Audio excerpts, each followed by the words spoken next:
Hi, in this video we're going to talk about technology debt. What is it and how does it impact your business? So technology debt is a very simple idea. Essentially, if you don't spend the right amount of time and money on tech, you'll have to repay it later with interest. It's a bit like if you go to the dentist, you can either have a filling now or later on you can have a crown or an extraction or a fake tooth. You can either pay now or you can pay later. What examples are there of technology debt when it comes to system administration? Now, there's technology debt in programming. I'm not going to talk about that today. It's the same kind of process. Technology debt in software support is things like not documenting systems properly, running legacy systems into the ground. So there's examples of that where people are still running COBOL programming, and it becomes more and more expensive to find somebody that can actually support it because no one knows anything about it. If you're still running Windows XP, Windows Server 2008, all of these things are going to cost you money because it's more expensive to do the transition. But more importantly is the business costs. In a moment we're going to come to how you can save money effectively without building up too much technical debt.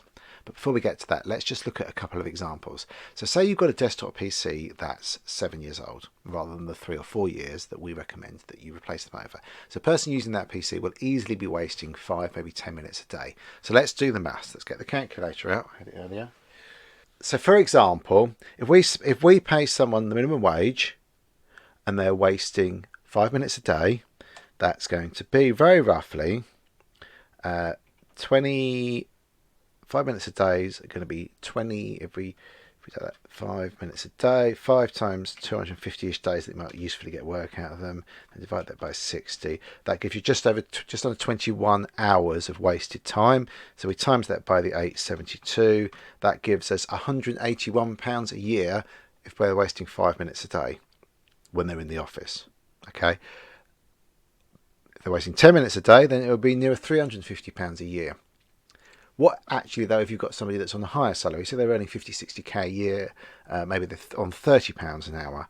So 1 minute of their time a day is roughly 4.1 hours, which is £123 a year if they're wasting 1 minute a day. So you can see that sweating the assets isn't particularly effective because all the money you're saving, you're just burning through in people's time. And that's assuming that the computers work properly and there aren't any problems. Because the older the computers get, we have a thing called entropy. So the more different they get as they get older, the more likely there are to be problems. They've got less warranty. The machines are bound to stop working. So it doesn't make a lot of business sense to keep these machines running. Okay? More likely to go wrong, costing more to run. We've talked about cutting corners, legacy systems, not documenting things. So how can we save money when it comes to IT? There are lots of options, but the most obvious one is stop paying for licenses you're not using. So we have a remote monitoring management software and our management tool which audits the licenses. And when people leave, we should be removing their licenses, especially at the moment we're about to go into a recession because of the virus. Almost certainly you'll be over time shrinking things down. So as soon as you've got that planned, you can start to remove the licenses because you don't need to pay for licenses that are not being used. Equally, don't buy equipment and then make people redundant. That doesn't make any sense at all. So try and use the equipment as effectively as possible. Now, when it comes to leasing, I quite like leasing, but it does cost a third more, roughly, on average for most businesses, than purchasing products outright. So you've got to know, is it cheaper to spend more money on the equipment by leasing it and put that money into sales and marketing or business development, or pay for the equipment up front? If your business is doubling in size every 18 months, it's cheaper to lease. If it's not, like a lot of smaller businesses we work with, they're not doubling in size every 18 months, it's much cheaper to buy them. Life of a machine, as I mentioned, 3 to 4 years.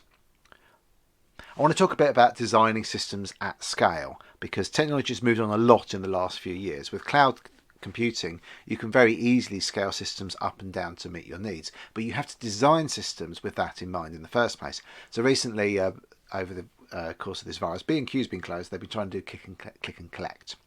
It hasn't worked very well because what's happened is their website couldn't cope. Their staff don't have the process in place to deal with it, and it's just not working. Had they designed the system to scale in the first place, that would have been a workable solution. So they've now reopened the store. But they've now got racks and racks and racks of products with stickers on them, with handwritten labels, that they're going to have to do something with. I don't know what they're going to do with it all, because clearly no one's going to come and pick it up.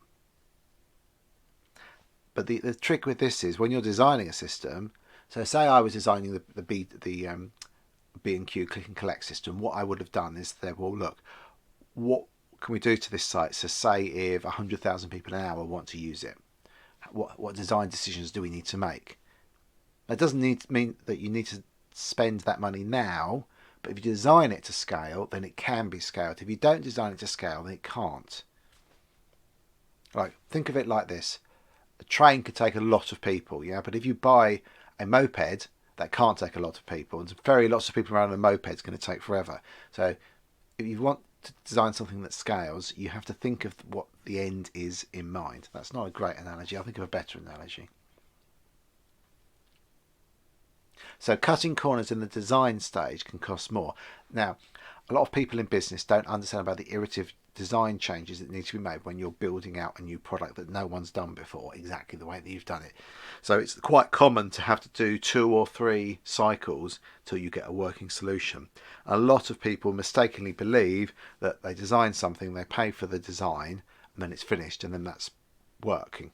So it's not like building a house where you design it, you build it. It's more like being Wimpy Holmes, whatever, and designing thousands of houses. You build some, you make your learning, and then you build some more by modifying the original plan. So it's really important that when we're designing systems that are unique for our business, that we understand that we may have to do this process several times.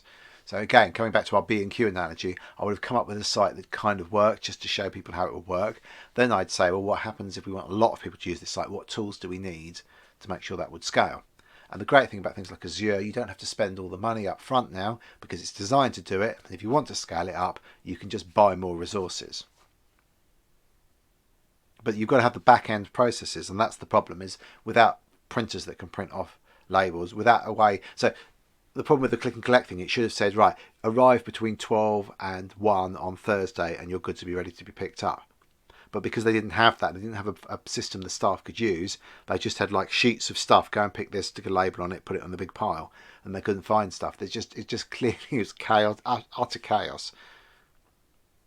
But that could have been tested for, obviously no one was expecting the pandemic, but that could have been tested for in advance. And obviously as we start to settle things back down again, a lot more they'll be thinking, oh, how can we make this tool work more effectively?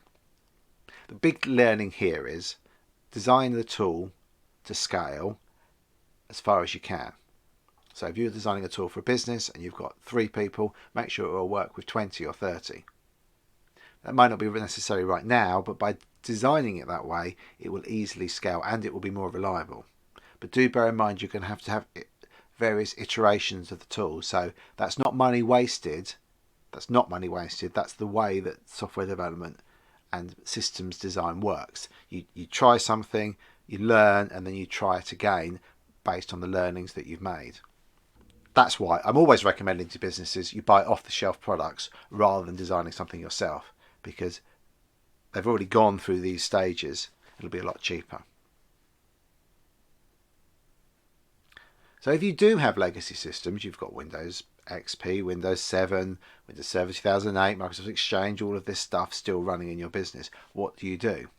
Well, the problem you've got is you're going to have to do an awful lot of planning to move the business on.